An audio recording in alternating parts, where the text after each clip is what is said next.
in an ideal world, here's what I'd like to see. And I know we just had the premise of keeping Pettersson and Höglander together, but work with me here.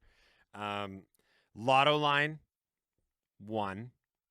And then I think they need to try and establish some rapport between Lindholm at center with Höglander on his wing, because then that opens up a top 6 spot where you've got your ad at the deadline. Who's if you're going to go out and get that guy. That's the ad at the deadline. Oh, I see.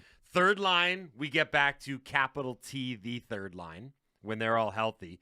Then your fourth line becomes Suter at center, Mikheyev on his wing, and whomever else, Lafferty, DiGiuseppe, whoever. That's actually really good. That's not bad. I can't believe I'm complimenting you like that. Thank you. That's Question really comes in. It's the first time all season Halford has actually looked at the lineup. He's like, who's on each line anyway? No, but that would be like that would actually be 4 really strong lines, depending on who you get at the deadline. Yeah, as your ad. Now there's going to be injuries, right? Sure, that are going to throw those things into flux. Yeah, and it also is contingent. In theory, that sounds but it's great. also contingent on going out and getting someone at the deadline. Question into the Dunbar Lumber text message in basket from Superintendent Steve. Do you guys truly believe Phil Kessel will be a Canuck come Friday? I have no idea. None. Like I still I don't understand. I never have understood the idea of Kessel on the Canucks. It feels like a backup plan to a backup plan to me. Now they might sign him because there's no why not sign him? Well, because he's that depth for the playoff injuries, right?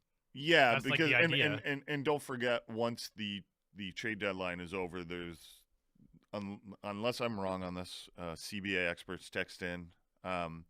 There's no roster size limit after the trade deadline, so all you can have him. You can have him as a healthy scratch and be like, he's good in the room. All they need to do. That's where he's going to stay. Yeah, don't leave the room. All you need to do is have him signed to an NHL contract by the trade deadline. That's it. Yep. March 8th. 3 p.m. Eastern, right? Noon Pacific. He just needs to be on an NHL contract. After that, you can do whatever you want with him. He can stay in Abbotsford. He never has to leave Abbotsford, right? It's just you need to paper him to an NHL deal. I'm a little confused about what the end game is. I almost wonder if they brought him along without a particular end game because there's no risk involved. Mm-hmm. Like, if he goes to Abbotsford and he just can't get up to speed, I think that's 100%. Like, who cares? Yeah, and if it does work out, it's an option.